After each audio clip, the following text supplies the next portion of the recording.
worldwide flood that somehow influenced everything that we observe in nature. A 500-foot wooden boat, 8 zookeepers for 14,000 individual animals, every land plant in the world underwater for a full year.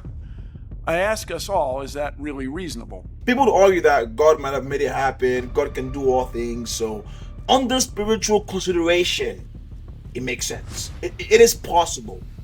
But under logical consideration, under what we've seen presently and historically about our world, alrighty, we are back with another video. This one is from TDC on YouTube. Bill Nye destroys Noah's Ark.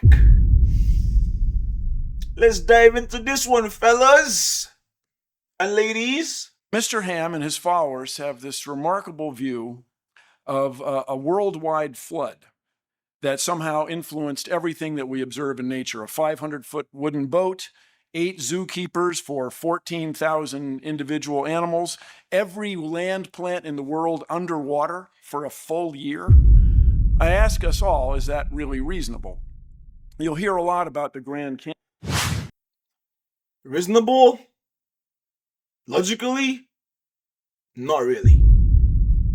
Spiritually? Arguably. Canyon, I imagine also, which is a remarkable place, and it has fossils. And the fossils in the Grand Canyon are found in layers.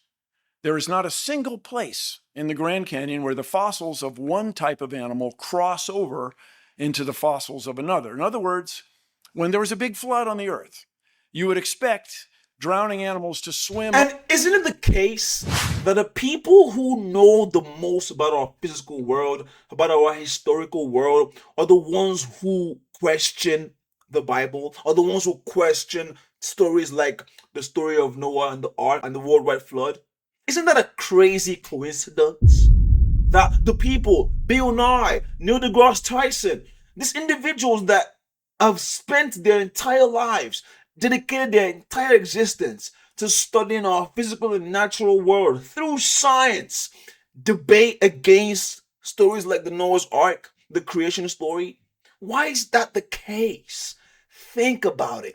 Because when you think deeply about that, then you realize that the more you know about our natural world, the more you can understand about our physical world, creates a shift in what we observe in the Bible, creates question marks about what the Bible tells us about our history and about our world. Think about it. Think about it. Think about it. Up to a higher level. Not any one of them did. Not a single one. If you could find evidence of that, my friends, you could change the world. One of the extraordinary claims associated with Mr. Ham's worldview is that this giant boat, very large wooden ship, went aground safely on a mountain in the Middle East, what we now call the Middle East. And so places like Australia are populated then by animals who somehow managed to get from the Middle East all the way to Australia in the last 4,000 years. Now, that to me is Now, I had this conversation with some of my Christian friends, right? And they told me that this happened because the world used to be one big continent.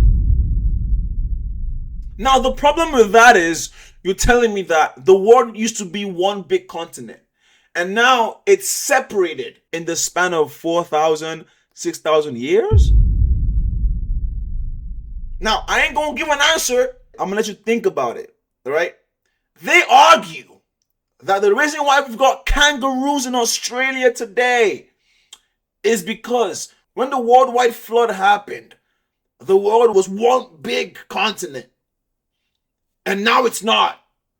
So the kangaroos are in Australia because the world has separated in the span of 4,000 to 6,000 years. extraordinary claim. We would expect then, somewhere between the Middle East and Australia, we would expect to find evidence of kangaroos. We would expect to find some fossils, some bones in the last 4,000 years. Somebody would have been hopping along there and died along the way, and we'd find them. And furthermore, and I'll argue that individuals who argue against evolution and against fossils don't even know what fossils or evolution is. They'll tell you that humans came from apes, and that's what we believe evolution is. And I'm not trying to bash anybody. We all study different things. We all understand our natural world in different ways. But people who argue for Noah's Ark are people who don't have enough information about our natural world. Because if they did, then even if they wouldn't dump that concept of Noah's Ark, they would question it.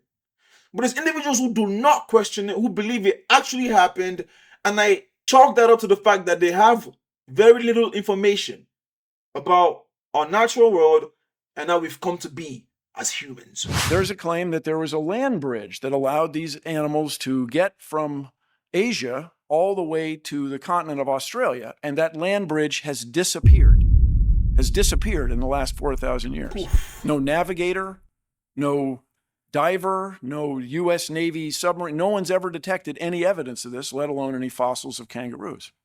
So your expectation is not met. It doesn't seem to hold up.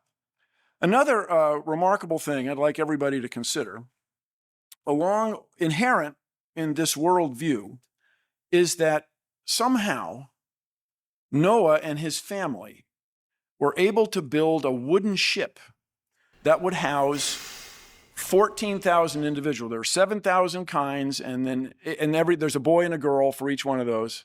So it's about 14,008 people. And these people were unskilled. As far as anybody knows, they were never built a wooden ship before. Furthermore, they had to get all these animals on there, and they had to feed them. And I understand that Mr. Ham has some explanations for that, which I frankly find extraordinary. But this is the premise of the bit. And we can then run a test, a scientific test. People in the early 1900s built an extraordinary large wooden ship, the Wyoming. It was a 6-masted schooner, the largest one ever built. It had a motor on it for winching cables and stuff. But this boat had a great difficulty. It was not as big as the Titanic, but it was a very long ship.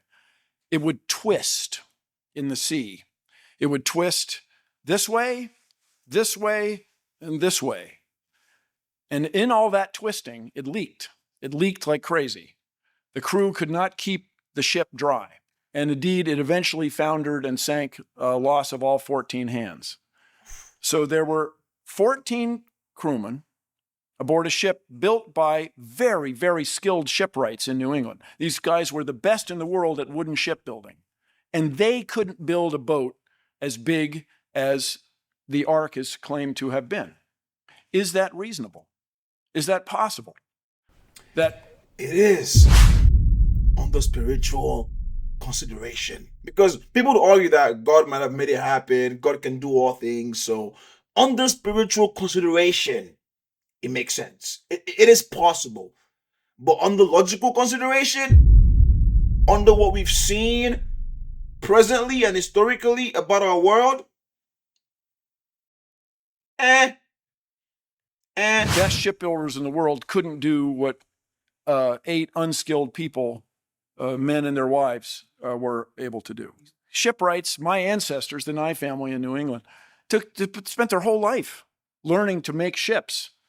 I mean, it's very reasonable perhaps to you that Noah had superpowers and was able to build this extraordinary craft with 7 family members. But to me, it's just not reasonable. 600-year-old man, by the way, 600-year-old man with his family built an ark, put all the animals in there, fed them for a year.